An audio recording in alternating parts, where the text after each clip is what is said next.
কার্যক্রম নিষিদ্ধ আওয়ামী লীগের প্রতিষ্ঠাবার্ষিকী ঘিরে চট্টগ্রামে যে কোনো অপ্রীতিকর ঘটনা এড়াতে সতর্ক অবস্থানে রয়েছে আইনশৃঙ্খলা বাহিনী। সকাল থেকে নগরীর বিভিন্ন মোড়ে মোড়ে অবস্থান নেয় পুলিশ সদস্যরা। দারুল ফজল মার্কেটে আওয়ামী লীগ অফিসের সামনেও মোতায়েন আছে পুলিশ।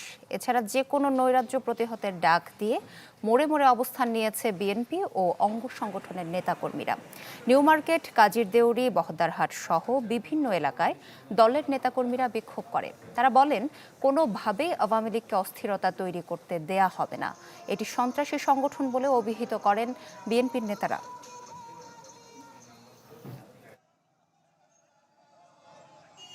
এখন উন্নয়নের যে পরিকল্পনা, যে প্ল্যান নিয়ে আমাদের দেশ এগিয়ে যাচ্ছে, এটাকে বিঘ্নিত করার জন্য ওই যে পতিত স্বৈরাচাররা যারা দেশের অর্থনীতিকে লুটপাট করেছে, ধ্বংস করেছে, ব্যাংকে দেউলিয়া করেছে, তারা অটেল টাকার মালিক অবৈধভাবে। তারা এই টাকা পয়সাগুলো খরচ করে এখন বিভিন্নভাবে দেশে একটি অস্থিতিশীল পরিবেশ সৃষ্টি করার পরিকল্পনা করছে, চালাচ্ছে। আমরা যাতে এই ধরনের কর্মকাণ্ড যারা করতে না পারে, আমরা প্রশাসনের পাশাপাশি এখানে শান্তিপূর্ণ অবস্থান করছি। আমি আমার পক্ষ থেকে চট্টগ্রাম সিটিকে শান্ত রাখার জন্য, যেহেতু আমি সবসময় একটা সেফ সিটির কথা বলছি এবং একটা নিরাপদ শহরের কথা বলছি, তো সব মিলিয়ে আমিও দেখছি কারা শহরে আইন শৃঙ্খলা পরিস্থিতি অবনতি করছে, কারা এই শান্তি বিঘ্নিত করছে। দর্শক, এ নিয়ে আরও বিস্তারিত জানাতে আমাদের সাথে যোগ দিবেন কক্সবাজার এবং চট্টগ্রাম থেকে সহকর্মীরা। শুরুতেই চলে যেতে চাই চট্টগ্রামে রনি দত্তের কাছে। রনি, সার্বিকভাবে চট্টগ্রামের পরিস্থিতি কেমন দেখছেন?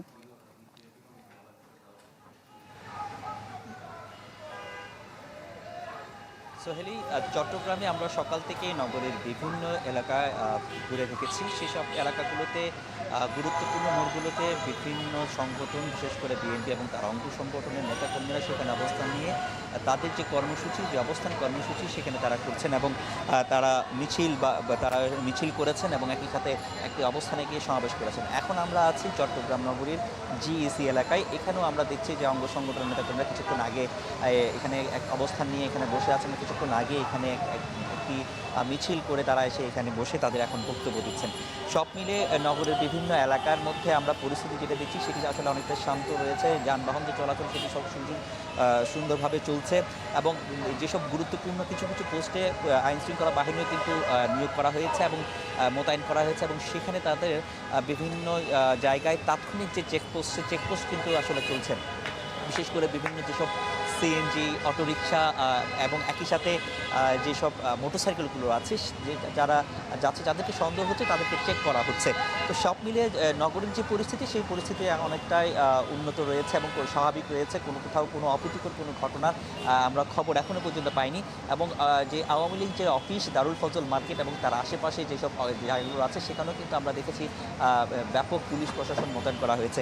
তবে যেখানে সেনা মোতায়েন কথা আসলে বলা হয়েছিল, আমরা আসলে এখন পর্যন্ত আমাদের চোখে এখনোই কোনো সেনাবাহিনীর টহল বা এই ধরনের কোনো গাড়ি আমরা আসলে এখনো পর্যন্ত দেখিনি।